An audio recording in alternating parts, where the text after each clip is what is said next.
am extremely excited for this next episode. Our next guest, if you weren't here during our last show, was hand selected by our viewers, and I definitely understand why.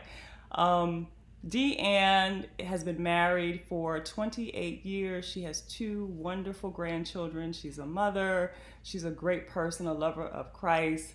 One of the reasons why I agreed with you all and thought that this next episode is so important because a lot of times we get into a marriage and we're not necessarily sure of how to make it so not only survive but thrive.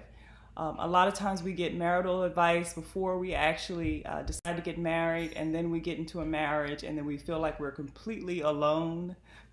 So having people like DeAnne on this show actually shows you what a healthy marriage looks like. It does not come oftentimes without trials and tribulations. So I am so excited and so happy that our next guest is open to being open and vulnerable with us, so we can create a community of love and just be there to support each other and just allow all of us to bloom together. So I am going to welcome my dear friend DeAnne to the virtual stage. Hi, DeAnne. You all, I'm so excited to have, before we get started, I'm so excited to have all of our guests with us here today. If you haven't been with us before, my name is Zakia Lott. I'm the host, and I just really want to encourage everyone to feel free to comment in the chat. Let us know where you're signing in from. If this is your first time tuning into Bloom, this is a very interactive platform. So as we get into the discussion, feel free to share your own experiences or ask questions to DeAnne. She's an amazing person and just so open and just vulnerable, and we just totally appreciate you, DeAnne, for being here today. So as we get started, I'll go ahead and ask you, so can you tell everybody about yourself, where are you from, and things like that? I can, yes. My name is DeAnne LaLonde. I was born and raised in Fargo, North Dakota. It's where we still reside today. I am the youngest of two. I have an older sister who actually just celebrated 34 years of marriage in June. We have three children. Our son Blake, my daughter-in-law Sam, and then they have two children, Eli and Emerson, and then our daughter Madison, and our youngest daughter Skylar, who just got married in June, and our son-in-law Tanner. So very busy. And I guess a little bit about myself, what my passion is, honestly, would be faith, and then family, and then my friends. So. Oh, can y'all feel it? We have New York in the house. We have Tampa also in the house. And honestly, guys, like it's really going to truly resonate through the camera, but she is such a great, genuine person. So I'm just extremely, extremely happy to have you here. So I know, well, first of all, let's just start here. So how long have you and Ron been married? And can you go ahead and tell us how you all met? I want to hear the love story. I will tell you. Well, it didn't start out as a love story, though. Okay. Ron and I just celebrated 28 years of marriage in May, on May 1st. We got married in 1993. When I first met Ron, we met through mutual friends, and I was not attracted to him at first, and Ron knows this, so it's not a secret. I actually hid my girlfriend, and I said, "There's your boyfriend," kind of jokingly. But over the course of several months of just getting to know Ron, and he really started pursuing me, wanting to go out with me, and just getting to know him more as a person. He kind of checked off things that I was interested in. The big thing was when we met, I was a single mom. I had my son Blake in 1991. I met Ron October of 91.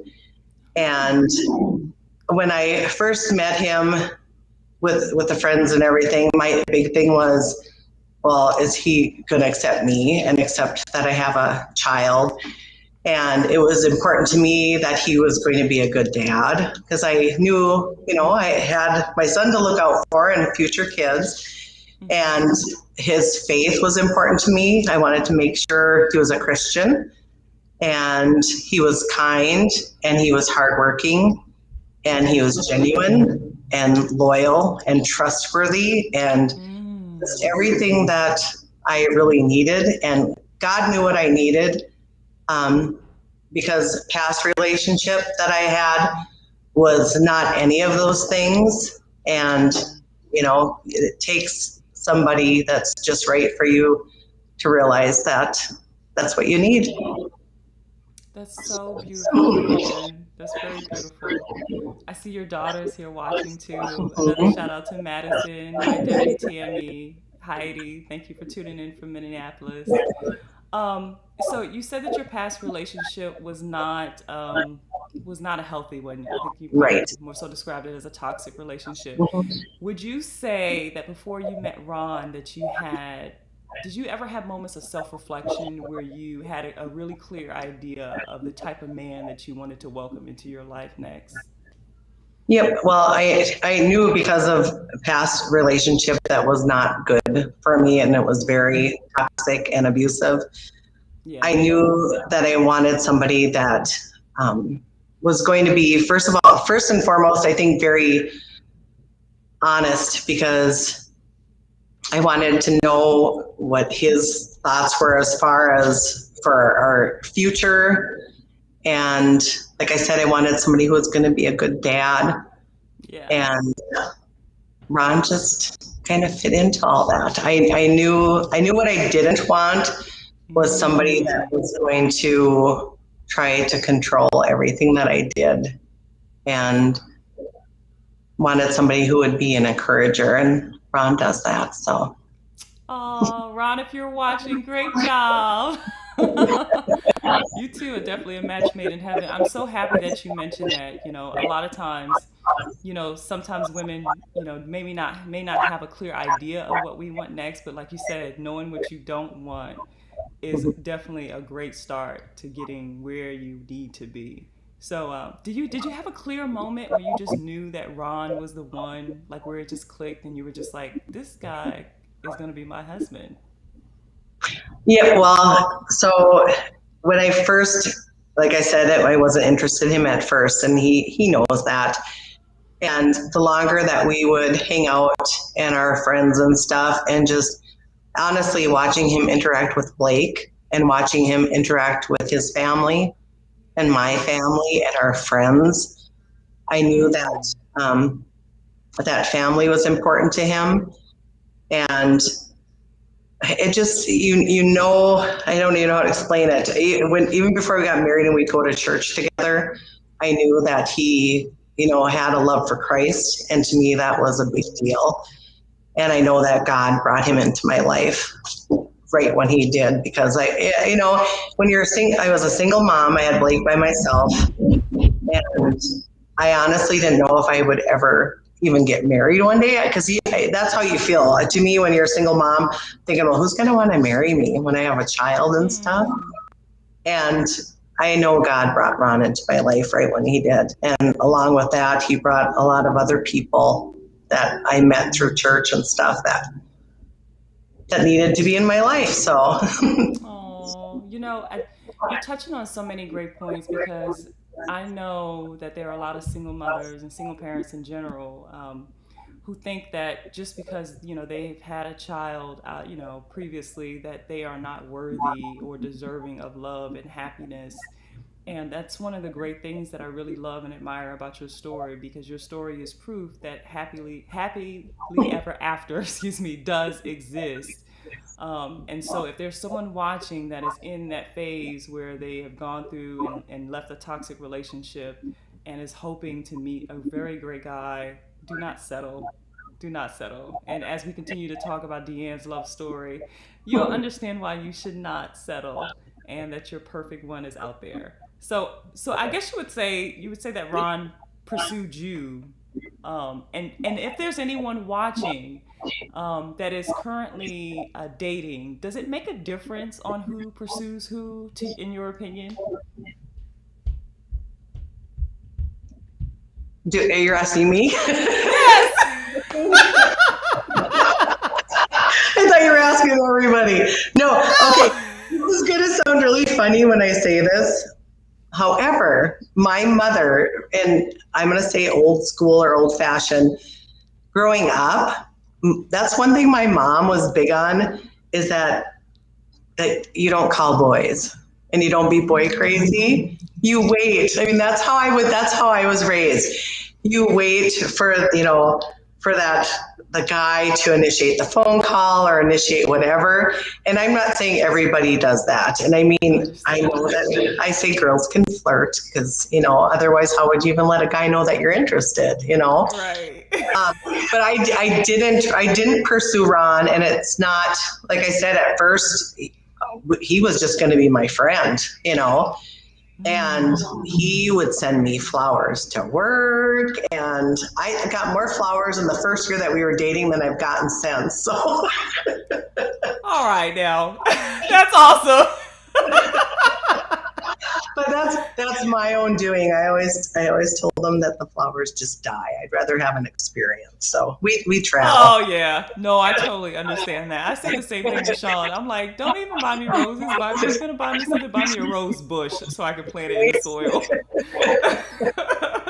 Totally understand. But how romantic that, he was chivalrous and he, Right. purchased you flowers. And that shows a lot to me also about a man's character that, he saw someone he was interested, he saw his queen, and he was laser focused on you. I think that's amazing. So, you all have been married for 28 years. You've had children. You've, have grandchildren as well. What would you say is like one of the most challenging aspects of marriage? And have you all had any initial challenges yourself that you would like to share with other people who may be in maybe the 2 to 5 year mark of their marriage?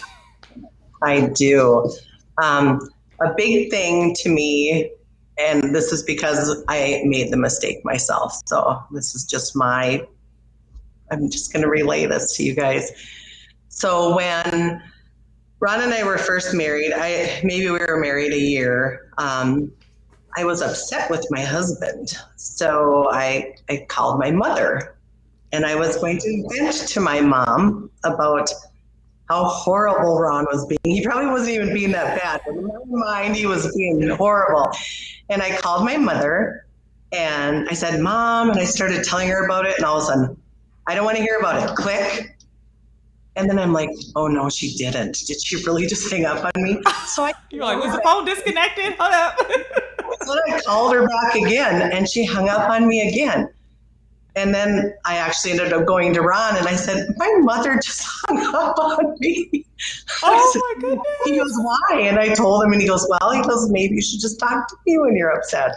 And the other thing is I think sometimes when you first get married, you've already heard other people, with their own relationships or giving you advice that maybe you really don't need. Or isn't going to apply to you, and uplifting your spouse to me is very important, and not saying, I don't think I've seen people maybe when they're upset with their spouses and they will maybe put it on Facebook or other social media, and maybe I should be grateful that we didn't have, social media was not as big when we were first married. I'm gonna take a drink of water, sorry. No, fine, you're fine. You're fine. But to me, I don't think you should ever drag things out in public like that. I think that you should work on it together. And that's my opinion on that. And I'm trying to think of other things of advice. Oh, I shared this at one of your last ones about, and this is not my thing, and I don't even remember what Bible study it was from, but it was like a couple's Bible study. But as far as like advice, do a 20-second kiss with your spouse. Try it. Just try a 20-second kiss with your spouse. And that sounds funny. And it can just be like a kiss. You will not be able to do a 20-second kiss without giggling. And I don't know what happens, but it's like this happy. And if you've had a stressful day and you do that 20-second kiss, it just kind of just melts everything away. So. Oh, I Yeah. totally agree. Yeah, Debbie said, I've always said when you're friends before lovers, it makes for a very successful, lasting marriage.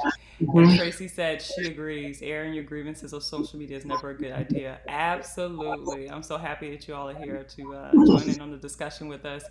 There's really something to that kiss. I forgot. So, one of the previous episodes you posted about the kiss, and I Yes. forgot that Sean was watching, right? So the next morning I wake up and I try to lay a 20-second kiss on him, and he just started giggling. He was like, I watched when DeAnne said that.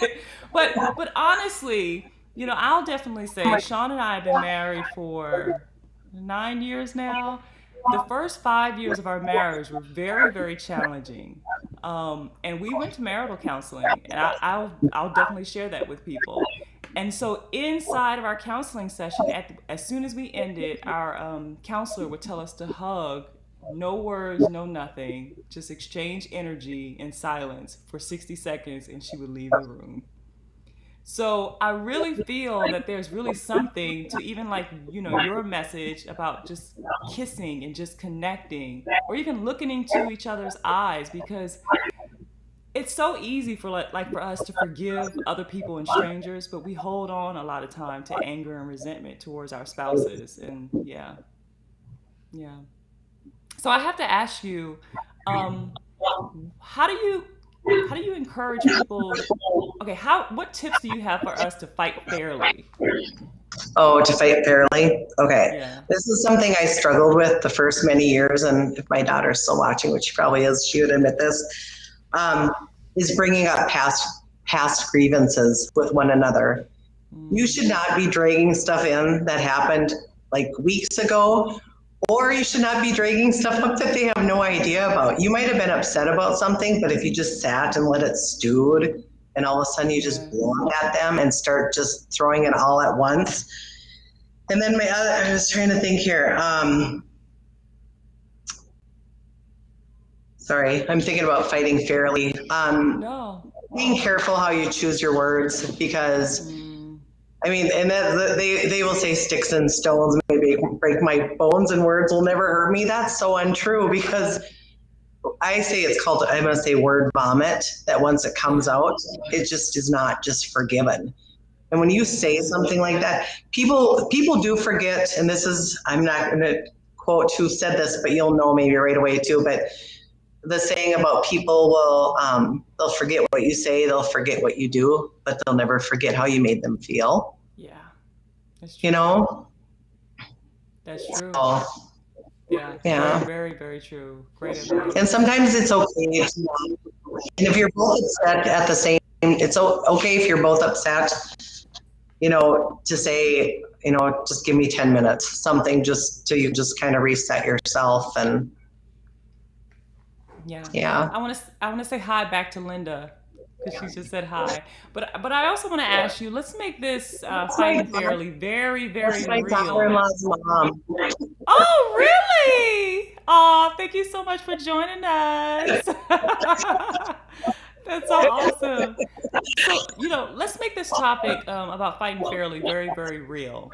Um, what advice would you give, and how can someone actually get over an experience when their spouse has lied to them, for example, or betrayed their trust, or flirted with another woman, for example, or another guy if we have, another guy if we have, how can they, something that feels so damaging and so hurtful, how can they muster up the energy and the emotion to actually forgive their spouse from something Yeah. that feels like they've broken a vow? I'm going to say this because I'm a very firm believer in prayer, and I would pray about it. Like, I will pray that God would give me strength, that I would forgive my spouse. Also being very open to your spouse. If they're, I mean, when something like that has happened, or say they have a coworker that flirts with them, whatever, flirts with them, or maybe exchanges text messages. I mean, your spouse has to be understanding how you're feeling. Mm-hmm. And they also need to acknowledge, if there is hurt, and they have to maybe be a little more transparent than what they were in the past. Yes. Um, and as far as lying, if I get my permission from my husband to share this, but I think he'd be okay with this because it's not. It's just something that happened. Um, Yes. and this has to do with, and my daughter will giggle. A couple years ago, I had an event that I was supposed to be going to for Ronald McDonald House. With Okay. it's like I don't know, it's like a children's home for kids that are terminally ill, and their families can go and stay there for free. And I had this event that I was supposed to do for work, and we were all supposed to wear like a red cardigan because Ronald McDonald, it's like this red and white colors and stuff. And I was supposed to wear this red cardigan, and I went to go set my stuff out the night before, and I couldn't find my cardigan anywhere. I knew it was in my closet, or I knew it had been in the wash the week before. And I asked, and I said, "Does anybody know where my red cardigan is?" And nobody knew where it was. And I even asked my girls, who way smaller than me, but I'm like, "Did you guys take my cardigan?" And they're like, "No, Mom, I didn't take your cardigan." Well, then after dinner, I just kind of forgot about it. I thought, well, what am I going to wear? After dinner, um, Ron came up to me and he said, "DeAnne," he said, "why don't we run out to Kohl's?" He said, "I'll go find you a new cardigan." So like it's eight, it was like 8:20, and I'm like, Kohl's closes at 9. And he's like, "Well, just let's run out there." So we ran out there, and lo and behold, I found the exact same cardigan at Kohl's. So I bought this cardigan, and it was on clearance for like $7. And we got home, and the next day, Ron had told me, he goes, "I have to confess to you." He said, "I forgot there was a pen in my pocket." He said, "and it busted open in the dryer. So it got Oh. all of my red cardigan I had and a bunch of other clothes that he got rid of for me." And I said, "Well, I'm glad you were finally honest with me." I said, "But you should have let me know. I would have used hairspray and I would have gotten the ink out." Ron tried to play it cool. He was like, "Come on, baby, I'll take you go get another one." He made it right. He would not, that pen, I could see how easy it is to leave a pen in your pocket. Oh And yeah. it's happened since then, but he told me about it like right when it happened, and I was able to save everything. So Oh, awesome. I'm so glad. I was really mad at the time, but I got over it. Yeah, no, I totally understand. I want to welcome Marzina to the discussion. Thank you all, you beautiful ladies. So, previously we talked about toxic relationships, right? And I think this is such a very important. I have to take my shoes off for this one because I know toxic relationships is a big deal. Understanding toxic relationships is a big deal for a lot of people. But I want to ask you, how does someone know that they are in a toxic relationship? What are some signs? I sadly was in a toxic relationship like several years before I met Ron, but um, a big thing is they control, like they want to control you. They want to control anything you're doing. Um, they will try to separate you from your friends and your family. Mm. They will, I say they will make you feel like you do something wrong. Like if anything happens, it's your fault. There's no acknowledgement that they have done anything wrong. If they do something wrong, it's because you caused it. Mm. So, yeah, That's and it's never horrible. okay. Yes, absolutely. That's definitely not okay at all. You know, I'm sure there are a lot of people who may be in a toxic relationship or know someone that's in a toxic relationship. How can we become better friends and actually help someone and notice the signs and connect with them when they're in a toxic relationship? Do you have any tips? Did you ever have any moments where you felt like you wished that some of your friends would have noticed what you were going through and reached out to you, you know? Well, and I will say this, your friends might notice and they might reach out to you, or your family members might reach out to you. My sister Denise knew something was not right. I mean, she knew that my relationship with him, and she would say, "Did he do that to you?" Like if I had a bruise or whatever, she'd say, "Did he do that to you?" And I would say, "No," and I would make excuses for him because sadly, you think that person loves you even though they don't, because they've really changed your, I said, your mindset. They change it so you think that person loves you, but they don't. And that's what I don't know how you would, I mean, you might notice that if they aren't able to go places or do things or controlling with their funds. I just don't know how you would get them help. I mean, you could, Mm. or if they would even ask you for help. I don't know. That I'm not an expert on, but it's Yeah. hard when you're in that relationship. And I don't think, I shouldn't say that. Ron and I had a good friend of mine that I worked with for many years, and Ron and I knew something was not right with her relationship. And I went to her and I said, "I really think he's bad for you." I said, I Oh. don't think this is the right guy for you. I was trying to tell her that I thought he was really bad for her because he wouldn't let her go places. We had plans for a girls' weekend, and all of a sudden she couldn't go. And she ended up marrying him. And a couple of years later, she got divorced, and she and I have reconnected since. And she said, Oh. "DeAnne," she said, "I just wish I would have listened to you." And I said, "Well, I'm glad that you're happy now and she's married and has kids." But they don't always want to. And maybe it's part of it. You're thinking, well, that can't happen to me, or you're embarrassed by it. I don't know. That definitely could be it. That definitely could be it. Oh, Yeah. Julia just added some great information to the conversation. She said, "For me, in my past relationship, it took several friends and family saying something before I recognized the behavior was unacceptable. Before that, I thought it was normal."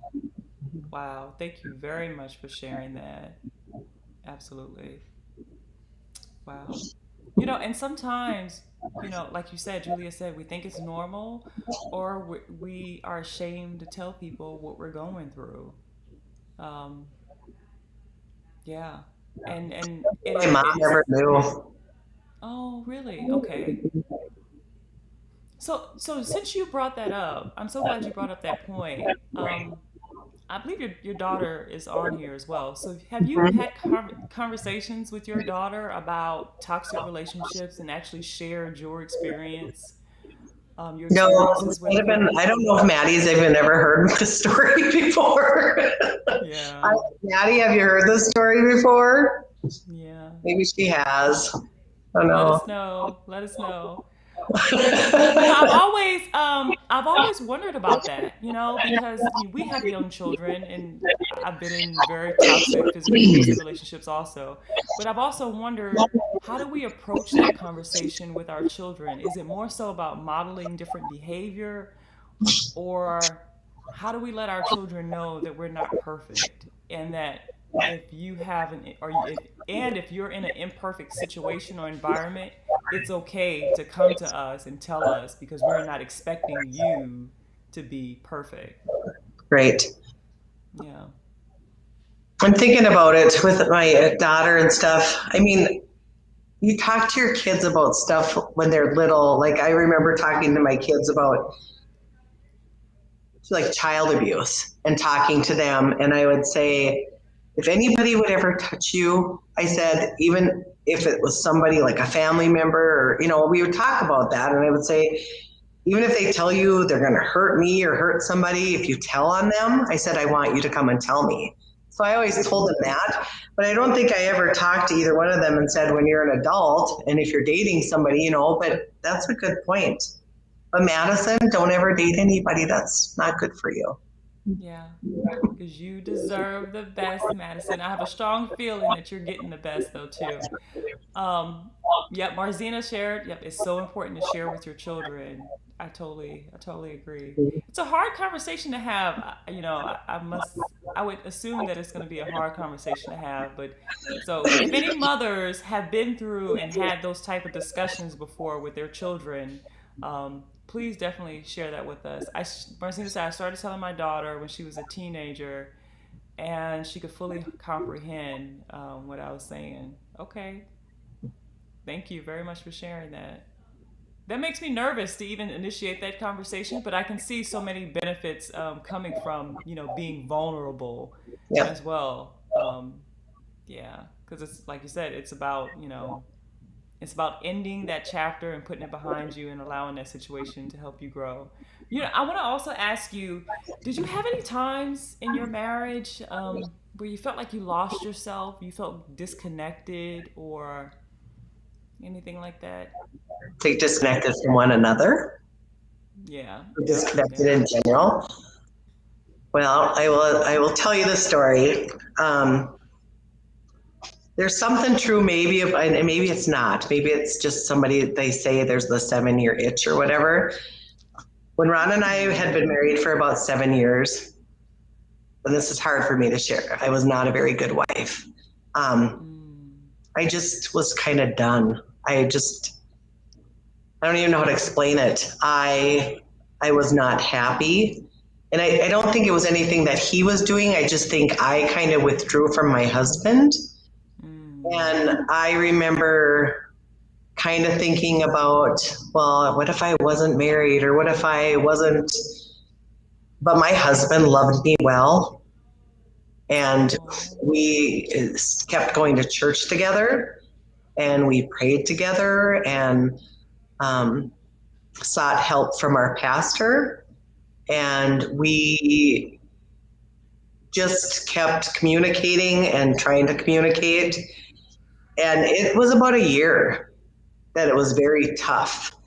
And like I said, Ron loved me well through that year, even though Mm. I wasn't very loving to him. Mm-hmm. And then so that happened in 2000, between like 2000 and 2001. And then things started getting really good for our marriage. Like it's just like we did a flip of a switch. And it wasn't because, I mean, there was no like unfaithfulness. It just, I don't know if like emotionally we just got disconnected because his job was so busy, and we were busy with our 3 dear kids, which I would not change for anything. Of course. But I think you just get so busy, and we just kind of drifted apart. And then we did a marriage class, and it talked about you, like Ron and I were a family. I mean, we would have been a family. I mean, Blake was already in the picture, but if two people get married, you're already a family. It doesn't matter if you have kids right away, but the two of you are a family. And then you Yes. add your children, and you start having an extended family. But you, as your original family unit, still need to make time for one another. And Mm. this class that we took, it talked about couch time, and like a half an hour. And you explain to your kids. I mean, and our kids were at the time, Skylar was like 3, Maddie was probably 6, going on 7. I have to think now, Maddie. Okay, no, they're 4 years apart. So Skylar was 3, Maddie was 7, and Blake was like 10 or so. And I remember talking to the kids, Ron and I, and we're like, we're going to set this timer, and Dad and I get 20 minutes. Like we had couch time. And we would Oh. set that timer, and for 20 minutes, they could not ask us for anything. That sounds funny. I mean, if they were hurt, they knew they could call for us. Right. But they had to give us 20 minutes. We didn't have the TV, and we would just spend time together.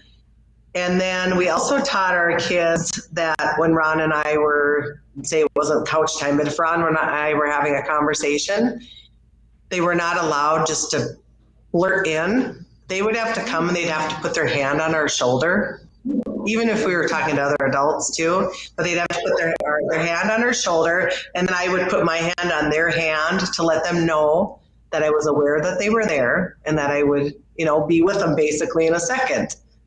But it Yes. just taught them not to let us have that time with one another. So, yeah. No, I love that. Obviously, it's working. I mean, you don't get to year 28 without having a system in Oh, place. there was more to that story. I was Oh, please talking about the share. coach and I got sued. So that happened between like 2000 and 2001. And then we went through like some marriage, like a marriage, I want to say like a Bible study. But then in 2003, in July of 2003, Ron had gotten a cold, a really bad cold. And, we just figured out it's just a cold. And then his lymph node had gotten swollen, and we thought, oh, it's just a cold. And sometimes you get swollen lymph nodes when you're sick, in your neck and stuff. And then the week, like July 4th weekend, I think it was during the weekend, Ron actually went into the walk-in clinic because it was getting bigger. This lymph node was. And he went in, and the doctor he saw put him on 10 days of antibiotics and just sent him home. Well, 10 days after antibiotics, that lymph node has not shrunk at all. It was still huge. So he got referred to an ear, nose, and throat specialist. And they did a wide needle biopsy of Ron's neck.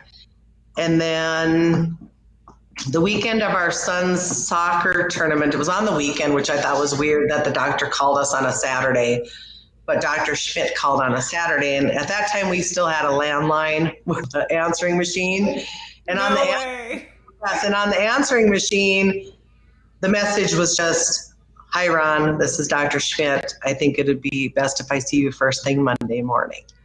So this is on a Saturday. And Ron and I are like, well, the doctor's calling you. How good can that be? So on Monday morning, Ron and I'm going to take another drink, sorry. Please do. Ron and I and his mom and dad went to Dakota Clinic and met with the doctor. And the doctor said, "I wish I had better news for you, and I wish I could tell you this was just a cyst on your neck." He said, "But you have metastatic melanoma. And it had spread to Ron's. It was in his lymph nodes. So, and it was stage 4 metastatic melanoma. And the prognosis was not good. They said chances were maybe 5 years that we would, have 5 years before it would reoccur, or it would move to and it usually will move to a next organ. So like a brain or your lungs, from where Ron's was. And I remember when Ron got that diagnosis, and I really prayed, because in 2000 to 2001, I did not like my husband and I was not a very good wife. And I prayed and prayed that God would let me make it up to him and that I'd have him forever, because that to me was God saying, you know what, appreciate what you have. So, and it has been 18 years and it never did come back. Oh my goodness. Wow. 18 years. I Right. mean, DeAnne, obviously, that is a miracle. Yes, I know. I tell his oncologist the first couple of years, his name was Dr. Gupta. And I'm just saying this because this is exactly what he would say to us every year. He would say, "I just cannot explain it." And I would say, "Well, I can. It's God." And he would just shake his head. And then after several years of me telling him it was just God, even Dr. Gupta said, "You have a miracle. It was God." So he even started with me. So yeah, we all appreciate that pivotal moment in our relationship when that happened. We just appreciate different things in a whole new outlook. That sounds little things. Even if we go fishing together, I will look at Ron and there's not a day that goes by that I'm not thankful and that I do not remember that moment, and I'm very thankful that God has, people are rich in different ways. We are very rich in health. And I'm just very thankful for that. So. Yeah, God is good. God is great. Absolutely. We got to shout that from the rooftop. I mean, to be in a situation with your husband where the doctor tells you to your face that he has 5 years to live. I mean, Well, and he said, well, and I shouldn't say it's just said 5 years to live. He said 5 years, that's like the magic number where it doesn't spread elsewhere. Like, it spread to like another organ because it was in his lymph nodes. When they tested the lymph nodes, there were 12 lymph nodes that had cancer in them. And once it gets into your lymphatic system, then it can spread elsewhere. But Ron has never even had a reoccurrence. Oh my goodness. Wow. God, Wow. I'm very grateful for It's totally God. It's totally God. And I can see how that, even though it's a very, I'm sure it was extremely stressful time. I mean, here you and Ron are going through this as a couple, but then you have young children that are also going through this, and family members. And somehow it's made your marriage even stronger. And so, and you know what? I mean, it seems like your foundation was pretty strong before this happened, but then after that happened, it was rock solid. Right. Yeah. So, can you talk to us a little bit about the importance of establishing a solid foundation without having to, just early on in your marriage, let's just say that? Right. Well, when Ron and I, even when we first met, we were both Christians, and God was very important to both of us. And that's what we built our whole foundation on. I had said to our daughter who just got married in June, she didn't do like a sand ceremony or a unity candle. She did, it's where you braid 3 ropes together. And it's like, so say the rope on the left is the husband, the rope on the right is the wife, and then the center cord is God. And then you braid it together. And that's what I say, Ron, and my foundation was. And I'll go back to the song our Sunday school kids would sing, and it talked about if you build your foundation on sand or if you build it on a rock, and when the rain comes down and the sand, it'll wash away, and on the rock, it stands solid. To me, that is the most important thing, was that we had God as our foundation to begin with. And we have always kept him as the center of and I say that my first love is God, and that helps me love Ron better. And I think Ron will tell you that same thing, because sometimes we're not lovable, but with God, you can forgive a lot of things. So that right there, DeAnne, my first love is God. I mean, yeah. And you love his children. I do. I love all his children. Yeah, and you extend love in the way that God would want you to extend love, and that's beautiful. I know you guys can feel it. Like Charmaine says, it's beautiful. I'm telling you, DeAnne has a heart of gold, and I'm so happy that y'all are able to be here to witness it. Because I promise you, DeAnne will be a New York Times bestseller one day. I'm gonna write that book. Right. You're going to write that book. You are totally going to write that book, because you're going to know that the message to write it came from God, and that your story and your family legacy is going to bless millions. This is amazing. I know we have to, this is so good. I hate to let you go, but I want to also ask you, talk to me about, real quick, your support system. I know you said God is the foundation for your marriage. Tell me about the type of friendships. What standard do you have for friendships in your life? Well, one of my best friends, I think she's still on, is Heidi. I have a very good group of friends, and I'm going to give them all a shout out. It's Heidi, Shannon, Tammy, and Becky. Those are like my closest friends. Those 4. And as far as what you surround yourselves with, all my friends, their love is for God, and they're Christians.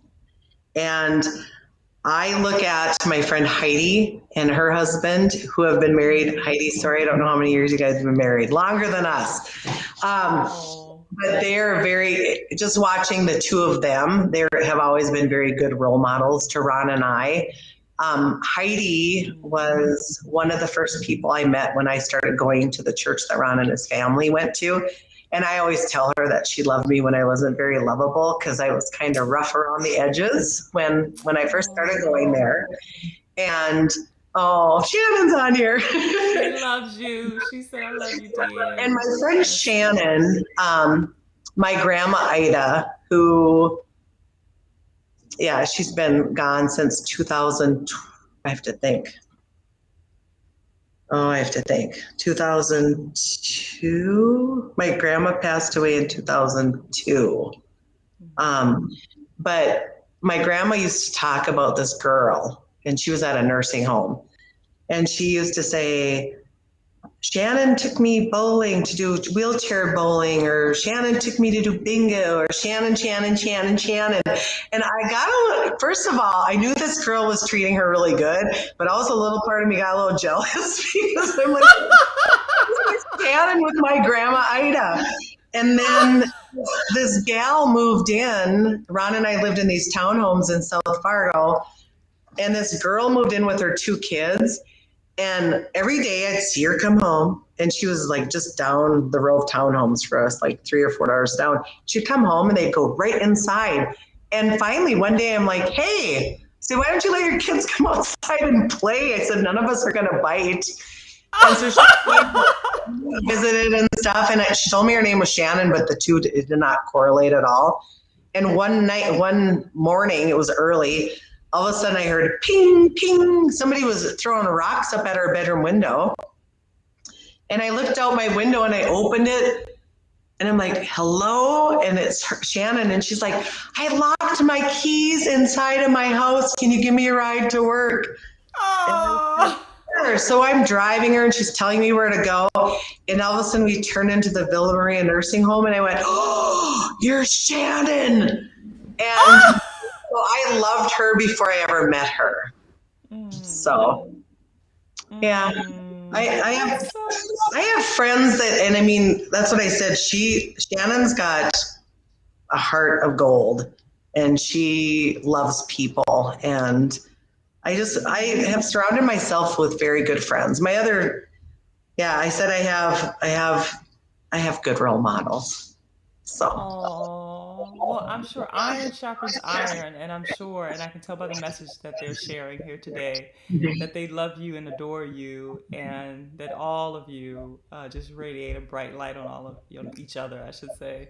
Yes, Debbie, what a beautiful story, an awesome story. It sure is. If your friends don't make you smile like this, like DeAnne is smiling when she talks about her friends, it might be time to change your circle or upgrade your circle. But that's beautiful. That's really, really beautiful, DeAnne. So I have to ask you, as we start to close this discussion, this beautiful discussion, what would you say is your mission in life now? Oh boy. Well, my mission in life, I've always wanted to write a book about marriage, and just, I think sometimes people think it's like you have to do these big, hard things all the time for one another. Ron and I do little things for each other. And I guess one of my missions would be tell everybody that you should all do the 5 love languages, because you should know what your love languages are. That's important to know what each of your love languages are. Ron and I are a complete opposite spectrum. I am not a super touchy, affectionate person. I mean, I will give people hugs and I love hugs, but that's enough. I mean, I'll give you a hug. I don't like to have people touch my shoulder all the time, or even my dad, when I was little, if he put his hand out, I'd shrug off. And my mom's like, you've never been real touchy.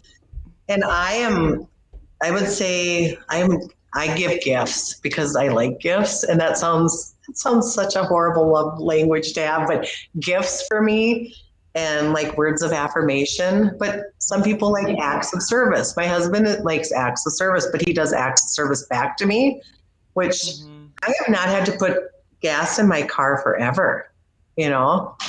Oh, yes, Mm. that's Yeah. true. We have to share this one. Shannon just said, if it wasn't for DeAnne, I don't know if I would have married my husband. It will be 21 years in October. Beautiful, Shannon. 21 years of marriage. Thank you so much for sharing. Yes, I love that. But yeah, oh, other mission, besides telling everybody they should do love languages, um, my thing about my book I wanted to write. I'm going to write that. Ron is like, you keep Yeah, saying you're going to write it. And I said, I know, I just have to do it. yeah, So, you do. You do. and And being a just get good your. Nana, I love my grandchildren. And if I said, if my legacy in life was that I was, and I'm going to say this to my parents, a really good daughter, to my sister, the best sister ever, to my husband, an amazing wife, to my kids, the best mom, and to my grandchildren, the best Nana, and to my friends, the best friend ever. If Mhm. that was my legacy, I'd be okay with that.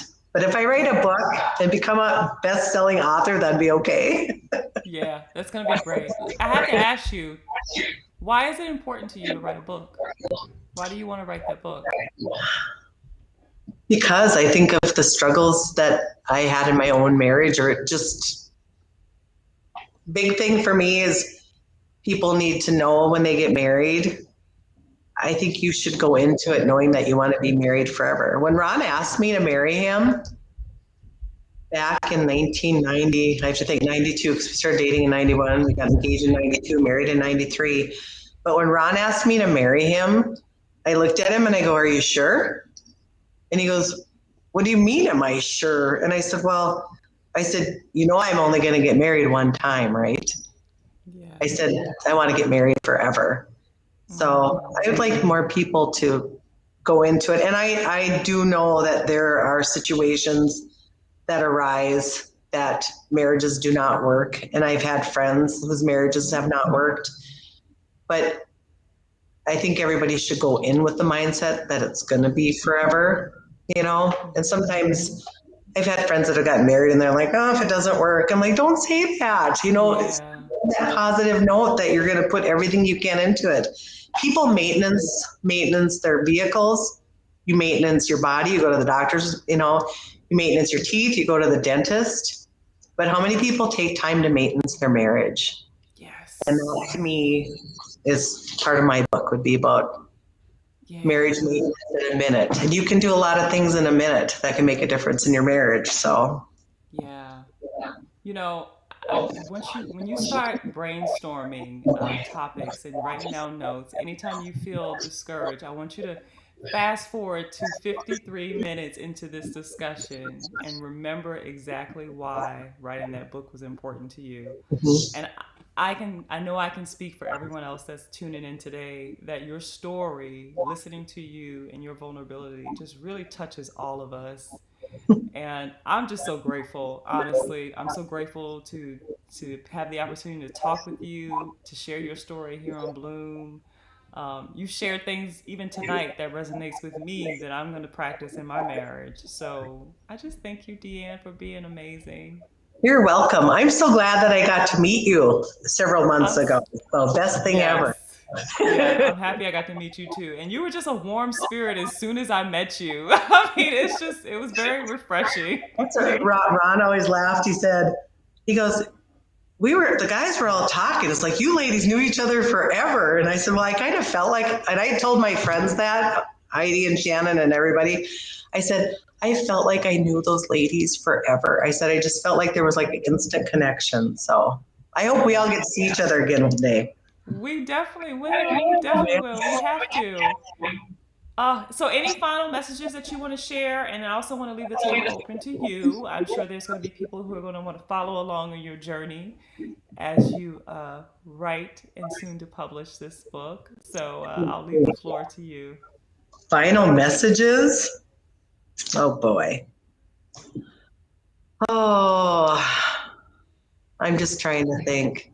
Final message. do things for one another. Um, Okay. it's okay to, and people will say, focus, and it's okay to make yourself happy. It is. I'm all for pampering myself and doing things, Mm-hmm. but it's really amazing when you put other people's needs before your own, how much Mm. joy that actually brings you. So Mm. that would be my message. God I love first, it. God first, then your family, then your friends, and everything else just falls into place. Mm. I And when love I it. write my That book, could, I'll let you guys know. yeah, that couldn't be more perfect. That could not be more perfect. People are already giving you titles. Marriage maintenance in a minute. that, that actually was my one title I was thinking about, but I don't know if that title's already taken. So I'll have to look. Oh, yeah, you have to look. This sounds perfect. Well, DeAnne, I thank you so much. And I thank you to everyone who also tuned in today. It felt amazing. I hope it felt as amazing to you all. If you're not familiar with our Bloom platform, we host shows similar to this discussion every Monday at 7 p.m. Central. And it's all about women connecting with each other and sharing stories that are empowering and enriching to each other's lives. So if you want to join us, just go ahead and like our page, and you'll be able to tune in to all of our future discussions. I love you all. Thank you for showing up with a vulnerable heart and a vulnerable spirit. DeAnne, thank you so much again. You're I'm so welcome. happy I got to see your face. You're welcome. This was actually a lot of fun. I was nervous, but it was fun. So, Yes, it was a lot of fun. And if you all have any ideas of other discussions and things like that you want to drill down a little bit further on, if you have any needs or concerns that you would like to address, send us a message at Bloom or comment below, and we will be sure to connect with you so we can ensure that you are blooming in every aspect of your life. So I love you all. DeAnne, you have a great night. We'll talk to you thank soon. you. Thanks for blooming with us. Bye. Bye.